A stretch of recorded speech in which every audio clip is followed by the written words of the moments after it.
台湾伫咧明年底要推动长照3.0的政策，不过实际上的政策内容也阁有真大的讨论空间。美国卫福部副助理部长林元清是邀请38个医学专家斗阵写一本有关长照3.0的册，要予台湾政府做参考。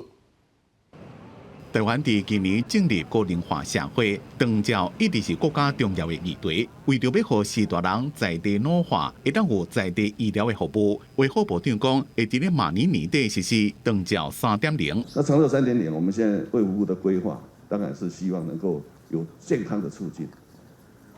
第二个是在地的老化，第三个是安宁善终。那大概是这3个愿景。对明年就要实施的长照3.0，国民党伫拜四开记者会，希望会当加长照保险法立法，改变即马编有算做长照服务的制度。对此，专家有无共款的建议。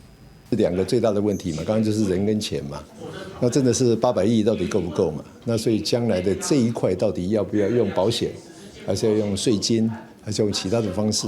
那这个大概我们的政府可能最近大家都在努力吧。台湾因为有一些考量，像政治的考量、选票的考量，还有这些经费的考量，所以台湾来讲，照他们一般来的看法是，台湾这些经费应该足够 cover， 足够覆盖这些将来长照需要的经费。长照3.0要安怎做，这么也搁伫咧讨论的阶段。为了要提供政府全方面的建议，前美国卫福部副助理部长林元清，甲咱前卫福部长柯文哲、医学博士王一帆3个人做伙编一本甲长照3.0政策有关的册，提供予政府做参考。希望台湾的长照会当亲像台湾的健保同款，予其他的国家摕来做参考。